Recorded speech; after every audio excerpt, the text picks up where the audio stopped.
Welcome back to Only Talk Sports. We talk sports every single day, or at least we try to. I'm Nurse Jeffrey. Subscribe to the channel if you like sports content. Hit that notification bell so you never miss another video. Now, the Week 6 NFL games are coming up this week. Most teams in the NFL have played 5 games. Some have only played 4 because they've already had their bye. 2 teams have byes this week, with the Green Bay Packers and the Pittsburgh Steelers having the much-needed week off. But there's still 15 games in the NFL season this week, and I'm going to preview and predict every single game. Now, the Thursday night football matchup on Prime Video is between the Denver Broncos and the Kansas City Chiefs. Like last week, I'm not really sure how good of a game this is going to be. Now, I was completely shocked by the Chicago Bears going on the road to beating the Washington Commanders the way they did. But with this game, you would think that the Kansas City Chiefs should be able to beat the Denver Broncos because Denver is really struggling. Russell Wilson cannot get in any kind of flow in the offense, and Denver's defense has been abysmal this season. But Travis Kelce does have an ankle injury.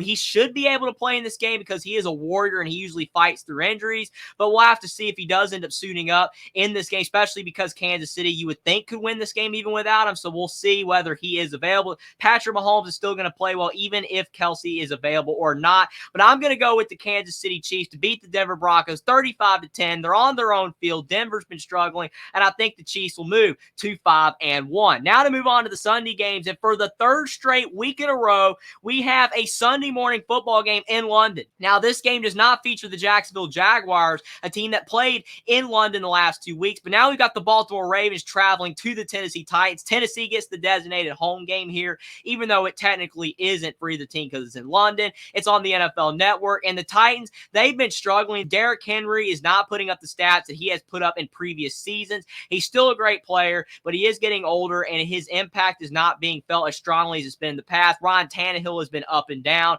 and the Titans defense has been a bit sketchy as well. Baltimore, they've looked pretty good for the most part this season until last week losing to the Steelers. That was not a good loss. They're 3-2. The Titans are 2-3. This is a game that could go either way. It depends on if the Baltimore Ravens can shut down Derrick Henry, but I'm going to go with Lamar Jackson to pull out a touchdown drive toward the end of the game and beat the Tennessee Titans 24-21. Now to move on to the Sunday afternoon games, you got the Washington Commanders and the Atlanta Falcons. Washington's 2-3. Atlanta is 3-2. And the Falcons, they were able to pull out a win over the Texans last week. That was a solid win. Washington got shellacked against the Chicago Bears. I think Washington's going to bounce back and play better than they did last week against the Bears. It looked like they overlooked Chicago and just thought that they would easily win that game. Sam Howell had a rough performance. I think he'll bounce back, but this game's still on the road at Atlanta. Desmond Ritter's been getting more comfortable in the offense. Bijan Robinson is a really good running back, and I think Atlanta's got a good enough defense. I'm going to go with the Falcons to beat the Commanders 21-17. Then you got the Minnesota Vikings at the Chicago Bears.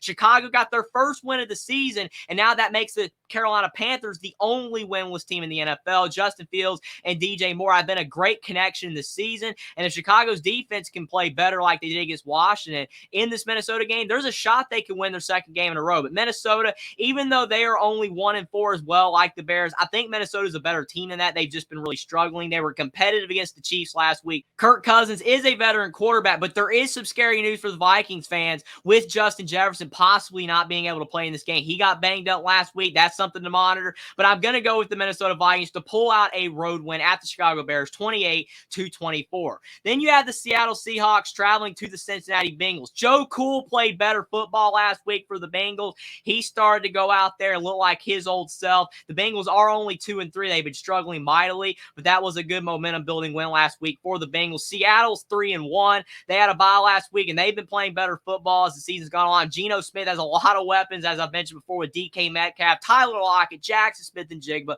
and Kenneth Walker on the ground. They have a potent defense, even with Joe Burrow playing better, and this is on the road. I think the Seattle Seahawks are going to beat Cincinnati 31-24. Then you have the San Francisco 49ers traveling to the Cleveland Browns. The Niners have been the most dominant team in the NFL. They showed a stat last week where San Francisco has put up 30-plus points in every single game this season, and they've been outscoring opponents by a lot in every single game. There has not been a lot of teams that have been as dominant as San Francisco throughout NFL history, and the ones that have, they've all made the Super Bowl, basically. So that's a good sign for San Francisco 49er fans in their quest to hopefully make a Super Bowl. Brock Purdy has a lot of weapons, just like Geno Smith does at Seattle. Seattle with having Christian McCaffrey, Brandon Ayuk, Deebo Samuel, and George Kittle at tight end, and their defense is really good as well with Nick Bosa leading that side of the ball. Cleveland, they've been up and down. They're 2-2 on the season, so they haven't been completely abysmal. Deshaun Watson's been up and down, but he's been kind of banged up. DTR to come in for one game for the Browns, and it was not a good performance. So whoever plays at quarterback for Cleveland, I think is going to struggle a bit with the Niners defense. I'm going to go with the 49ers to beat the Cleveland Browns 38-17. Then you have the Carolina Panthers, who are 0-5 traveling on the road to the 4-1 Miami Dolphins. Outside of the Bills' loss, Miami's been a great football team this season, looking like one of the top 5 NFL teams. In 2023, Carolina can't get it all together. Some games their defense plays well. Some games their offense plays well. Bryce Young did throw 3 touchdown passes last week against the Lions, but he did have 2 picks, but it was still his best performance in the NFL, so maybe he's built some confidence. I think that eventually Bryce Young might be able to lead the Panthers to victory, but it's not going to be this week. It's Tua Tagovailoa and Jalen Waddle and Tyreek Hill. I'm going to go with the Miami Dolphins to beat the Carolina Panthers 35-17. Then you have the Indianapolis Colts traveling to the Jacksonville Jaguars. Both of these teams are very interesting. They're both 3-2. They've both been up and down. The Colts have had Anthony Richardson and Gardner Minshew in at quarterback at various times in the season, with Anthony Richardson being banged up. I do think that he might not play in this game, but still Gardner Minshew's been solid. But Trevor Lawrence got back on track in London after the Jacksonville Jaguars started 1-2 on the season. They've won their last 2 games, and I do think that momentum is going to help Jacksonville possibly in this game. I can see the Colts winning because they have been improving on both sides of the ball, but I'm going to go with Trevor Lawrence and the Jacksonville Jaguars to beat the Indianapolis Colts at home 24-21 to move to 4-2 on the season. Now for the final 1 o'clock game in week 6 of the NFL season, you got the New Orleans Saints traveling to the Houston Texans. The Saints are 3-2, and the Texans were so close to being 3-2 as well, but they fell short against the Atlanta Falcons. CJ Stroud has not thrown a pick. He's been playing fantastic football, a lot better than Bryce Young has so far, but still there's a long way to go before we can say that Bryce Young is not going to ever reach the level of play CJ Stroud is playing at. We're going to have to see if CJ Stroud can keep it up. He's been really solid, but it's only been 5 games, but he's still been mighty impressive. It's going to be really tough for CJ Stroud to play against that New Orleans Saints defense. They always play well on that side of the ball. Derek Carr's been banged up. He's been in and out of the lineup, so that's something to monitor as well. But I still think New Orleans has enough on both sides of the ball to get the win, especially with that defense. I'm going to go with the Saints to beat the Texans 28-24. Then to move on to the 4 o'clock games, you have the New England Patriots traveling to the Las Vegas Raiders. Las Vegas, they were able to beat the Green Bay Packers on Monday Night Football to move to 2-3 on the season. The Patriots are 1-4, and they are really struggling. Mac Jones has been benched for a bit, and then he's come back into the lineup, and he's still struggling. They got blanked last week, which is not a good look, not scoring a single point in an NFL game. The Patriots defense hasn't been that great as well. I think Las Vegas has a lot of question marks on defense, but I don't think that they're going to have a problem with the Patriots offense as anemic as it's looked lately. I'm going to go with the Las Vegas Raiders to beat the New England Patriots 24-21. Then you have the Arizona Cardinals traveling to the Los Angeles Rams. The Cardinals are 1-4. The Rams are 2-3. Matthew Stafford, he's got a great weapon in Puka Nacua. It looks like Cooper Kupp's going to be returning soon, and if he's able to return in this game, that's going to really help out the Rams and give them another dynamic receiver. Arizona hasn't been awful this season. Joshua Dobbs has been playing solid football in Kyler Murray's absence, and their win is over the Dallas Cowboys, so they have shown that they can play capable football, but it's on the road, and I feel like the Rams offense is going to be too much. I'm going to go with Los Angeles to beat Arizona 24-21 for the Rams to move to 500 on the young season. Then you have the Philadelphia Eagles traveling to the New York Jets. New York looked better last week getting a win. They're now 2-3 on the season. Philadelphia's the other undefeated team in the NFL besides the 49ers at 5-0. Jalen Hurts has been playing well. Devontae Smith, A.J. Brown are great weapons for him to throw to. They've got a stellar defense. I think that Zach Wilson gained some major confidence last week with his play. He looked a lot better, and I think that the Jets do have some talent on both sides of the ball, and it's at home,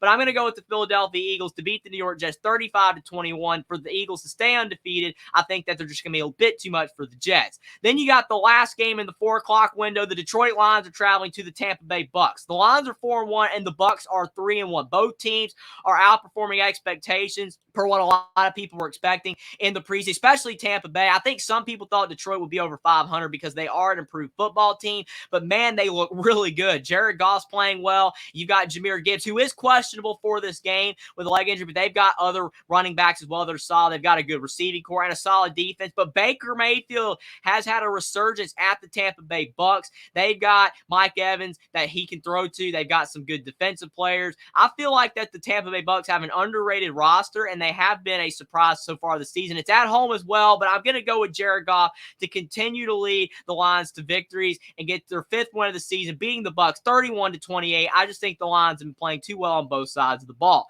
Then to move on to the Sunday night football game on NBC, you've got the New York Giants traveling to the Buffalo Bills. The Bills had a poor performance against the Jaguars in London, but there could be the possibility that they weren't ready for the game because they did travel to London on a Friday, so they didn't have a lot of time to prepare for the game. New York's really struggling on offense, and their defense is struggling as well. I think that Daniel Jones really needs Saquon Barkley back for the Giants offense to be anything more than a below-average offense in the NFL. If Barkley is able to return, I think it will help, but their offensive line is not doing them any favors, and again, their defense just has not been able to get to opposing offenses in the NFL. Buffalo, like I said, had a poor performance last week, but I do think they're going to bounce back and play better this week. Josh Allen's too talented of a quarterback, and they have too talented of a team to drop another game that they should win. I'm going to go with the Buffalo Bills to beat the New York Giants 31-14 on Sunday Night Football, for the Bills to move to 4-2 and the Giants to fall to 1-5.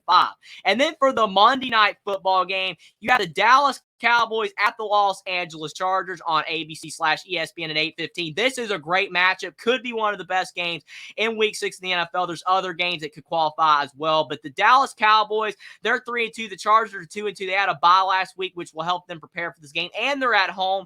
But Dak Prescott, he's been up and down this season. He's had some good performances, but he's also thrown some picks as well. Dallas cannot really get a good run game going, and their defense has a lot of talent, but they got shellacked last week by the 49ers offense. Justin Herbert, he's had a solid start to the season, but they need Austin Eckler back, and it is possible he will play. If Austin Eckler can play, I think that elevates the Los Angeles Chargers offense. I think that their defense is a bit up and down, but Dallas's offense is as well, and it's at home. I'm going to go with the Los Angeles Chargers to knock off the Dallas Cowboys and move to 3-2 on the season and knock Dallas back to 3-3 with a 31-28 win. Now, those are the Week 6 games in the 2023 season of the NFL. Let me know what you guys think in the comments section down below, which game you're looking forward to the most and what your guys' predictions are for every single Week 6 game and what you think about my picks as well for every single game of Week 6 in the NFL. Subscribe to the channel if you like sports content. Like this video down below. Follow me on Twitter as well. Link is in the description, and I'll see you next time.